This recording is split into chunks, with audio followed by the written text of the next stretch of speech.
Welcome back. You're watching Halftime Report here on CNBC TV18 and on to a conversation from the real estate space now, where Mumbai's real estate market has registered its highest ever registrations recorded in 11 years.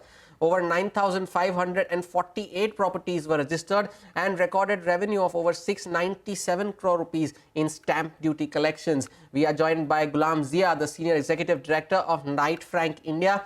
Good afternoon, Gulam. Thank you so much for joining in. What would you attribute this surge to? Is it the festive season buying, or has it been a consistent trend? And more importantly, do you see this trend continuing going forward? Well, to answer the first part of your question, yes, indeed, you are bang on. This is the festive season, celebration time, euphoria, I would rather call it. Because last month, and specifically from 15th of October to 15th of November, which had Dasara and Diwali all coming together, we did see fabulous numbers, and that's what has added to the November number as well. And that indeed was a reason for the October numbers also to shoot up. That was perhaps one of the best last 10 years Octobers that we saw last month. And this month, last 11 years, better numbers, better than the last 11 years of November. So overall, this is festive euphoria, I would call it.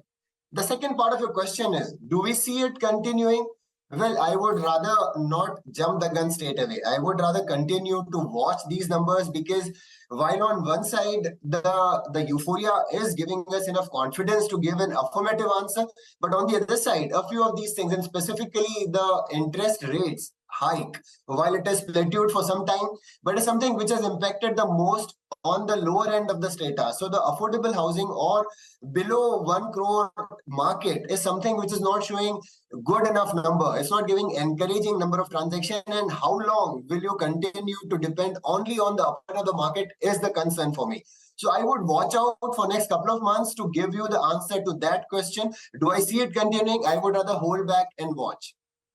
Okay, hold back and watch. I guess some caution is needed at this point, right? With the way the prices are zooming, this market has become totally unaffordable. I mean, I don't know. I don't think even 0.1% of the people living in Mumbai can afford these kind of rates, right? But Gulam, tell me, these 1 lakh registrations that have happened since Jan in Mumbai, can you break it up for us? How much is in the premium end? How much is in the affordable side of the market? And where do you see the maximum traction going forward? Well, we typically see we make three layers of the market, and to me, below 1 crore is what, at least in a city like Mumbai, I would look at that segment as affordable, if at all we can call it. But then that number itself, otherwise for pan India, it's not really fitting the affordable number. But then below 1 crore, we did see about 47% of transactions happening in below 1 crore. 53% were above 1 crore, which in itself is a fabulous number.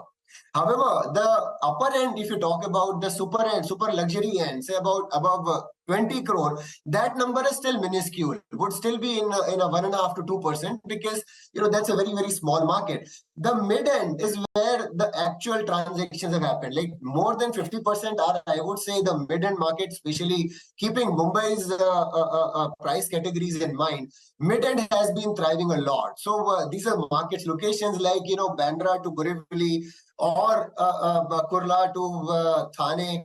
These are the markets where the transactions have been recorded the most. So that's something which I would say, even going forward, we do see that continuing. That was perhaps the second part of your question. So I do see the trend continuing. Like overall, even if the numbers are going a bit haywire, till such times the stops for the home loan for the affordable section are coming. There have been some media reports to that effect as well. The government is coming out with some SOPs for the lower end of the market. Unless that comes in, the trend shall continue the way I just mentioned.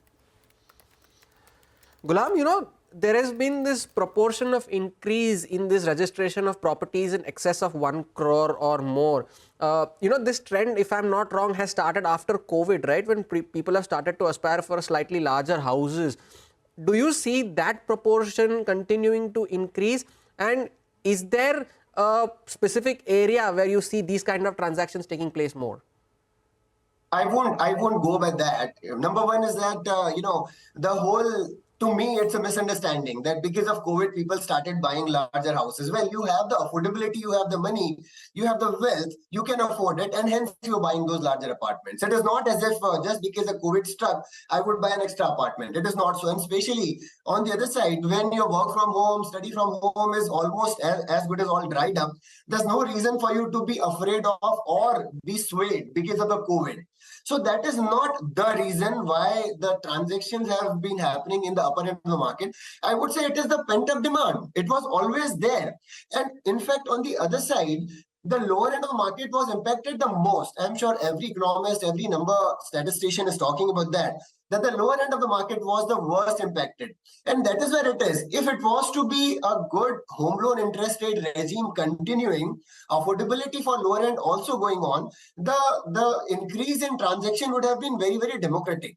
The money, the wealth creation has happened the fastest for the upper end of the market post-COVID, and that is what it is. Even going forward, we are expecting that the population of the wealth will happen at the lower end as well. And if interest rate respite also comes in, we will see the lower end also shooting up the way the mid and upper end is doing. But I would not attribute the whole reason, or I would not just give the COVID all the credit for whatever is happening today. I just have one final question now. There's so much in terms of transportation that's opening up, right, for the Mumbai region entirely, whether it's the monorail, the Trans Harbour, Coastal Road project, or the metro as well. Do you think this, Navi Mumbai area, Thane area, do you see the prices over there pick up a lot more? Because that is a narrative, but I want to understand what's really happening on the ground. Well, I think your earlier question also, you spoke about price rise. Price rise is happening, but it is not so much. It's happening, first of all, in pockets and specific to a certain project.